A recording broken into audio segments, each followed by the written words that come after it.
Hello, guys. I just watched another Disney movie that I haven't watched before, and I wanted to share my opinion with you and have a discussion. What are your thoughts about the movie? And the movie is Turning Red. So, I do know that those are red pandas now, but if I didn't watch the movie or if you didn't tell me in the comments, I would still say they look like cats on those statues.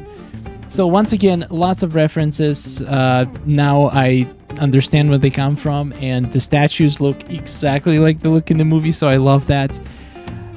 Turning Red is a very, very controversial movie. I've seen Google reviews or like multiple different site reviews, and if you look at it, it's like mostly 5 stars or 1 stars.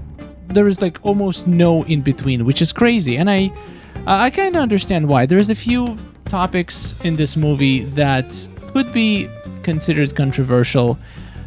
I'm gonna start with saying that I absolutely loved the movie. I did not expect to love it as much. I guess I'm one of those people who is gonna be 5-star category. I would even go as far as say I watched it basically the next day after I watched WALL-E, and I gotta say I cannot decide which one I like more. That's how, like, I would say it's as good as WALL-E in my opinion.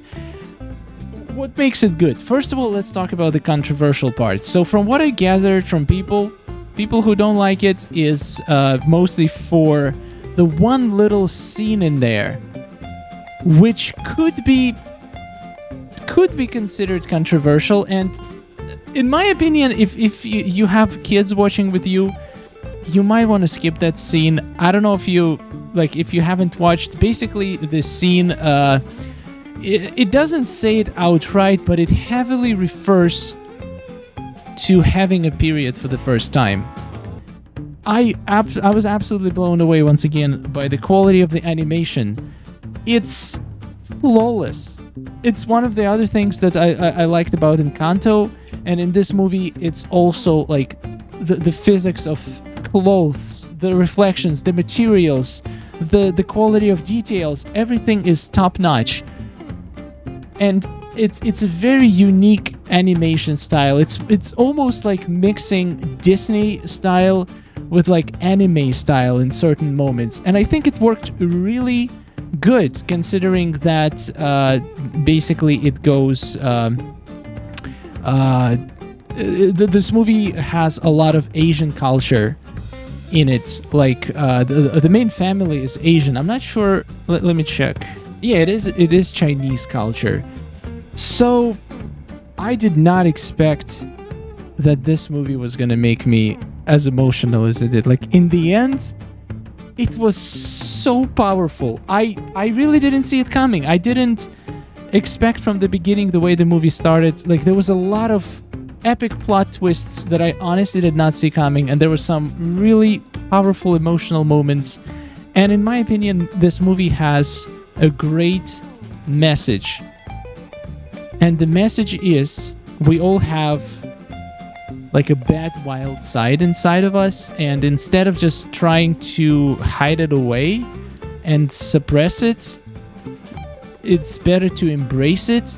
But also there's like a few other side messages in my opinion. Not side messages, there's multiple powerful messages in the movie. For example, having high expectations and high demands from your kids and trying to like mold them to be exactly as you are.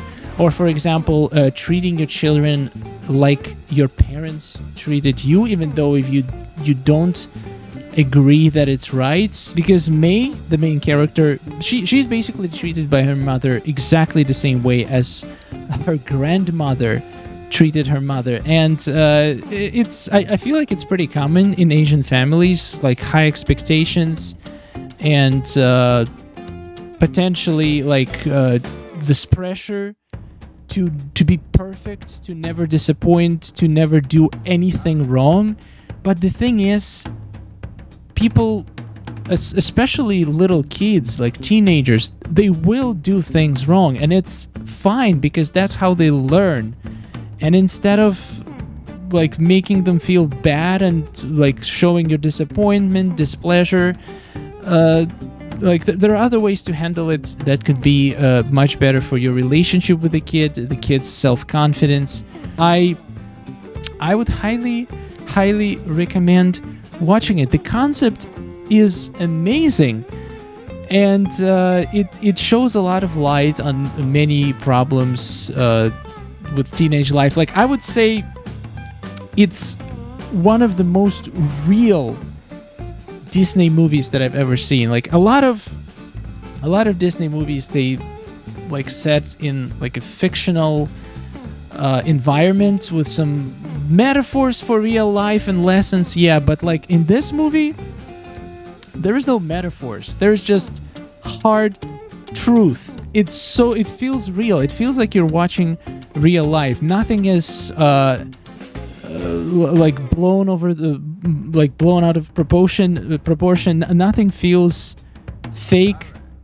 It's just a slice of reality. There is still a metaphor. I guess the red panda could be a metaphor for like our suppressed feelings.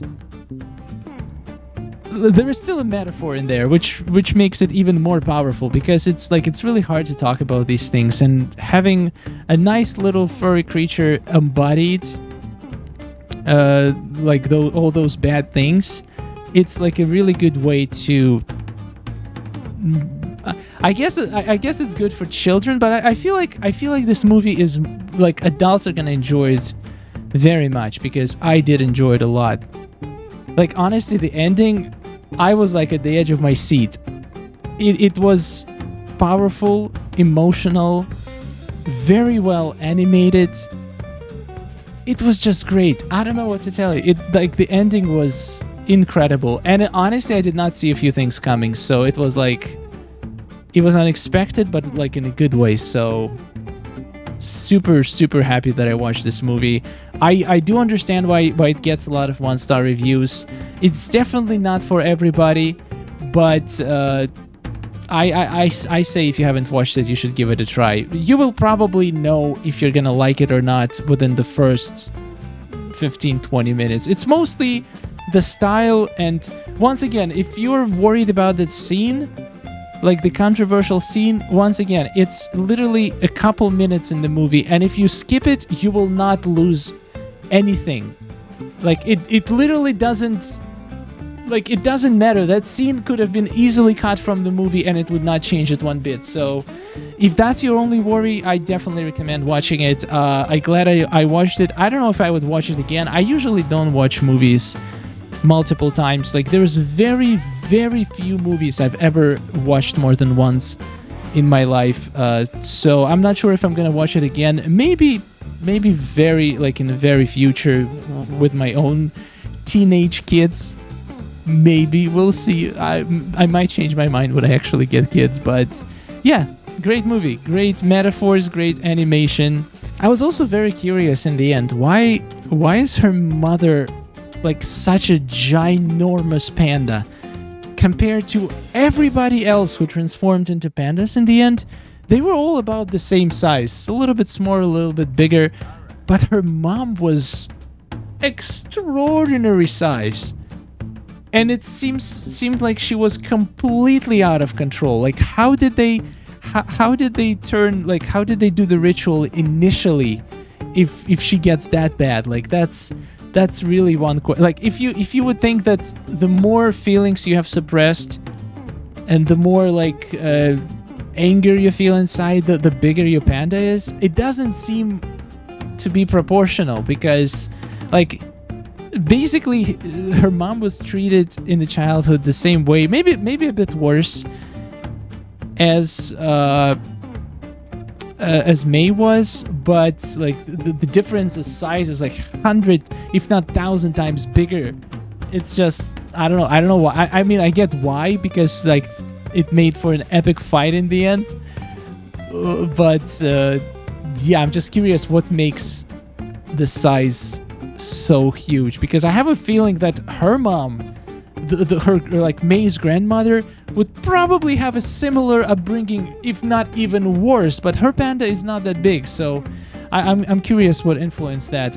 Also, was it a lie that if you like the more you turn into the panda, the harder the ritual is gonna be, because it seemed like in the end when she chose to remain panda, like it's not like anything changed. She was still in control and she could change at will back and forth, and there didn't seem to be any unintended consequences. Though for other ones, like the older pandas, it seemed like they could not change back without the ritual. So I wonder, like, is that because she accepted it? She was able to like have full control over it? Because that is convenient.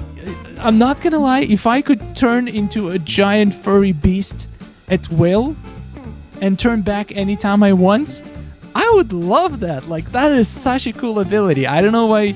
I mean, it could be inconvenient, but again, it's only inconvenient if it's influenced by your emotions. But I feel like, how often do we get like super angry or like super upset? I mean, I guess it happens once in a while, but once again, as long as we turn into panda but still keep the control, I feel like it would be a cool feature to have. Like, you could make like you could become like a superhero panda and like fight crime with like your superpowers and stuff. I don't know, that just sounds cool. Maybe I'm just being dumb, but anyway, good for her. Good for her. I hope she doesn't raise her children the way that her mom was raised, and she learned the lesson that it's not the way. And I feel like this movie sheds the light on this like important issue. I don't think it's not like only Asian families. I have a feeling it's just more about like the relationships between parents and kids. So yeah, I feel like this movie had a lot of important messages, and I give it 10 out of 10. Absolutely gorgeous movie. Let me know in the comments, what are your thoughts about Turning Red? And huge thanks to all of our supporters. You guys are amazing. I just updated the list, so it should be every single person on it. Well, to be fair, I'm probably gonna upload this video in a few days, so it might be anyway. Thank you so much for watching. I'm planning to watch a couple more Disney movies that I haven't watched before. Let me know if you have any suggestions. Which ones do you think I should watch? Even if you don't know if I watched it or not, I probably didn't. I would say I probably haven't watched majority of Disney movies, at least not recently. So I probably forgot most of the stuff that happened. But yeah, I enjoyed it. Thank you for watching. Subscribe for more content, and goodbye.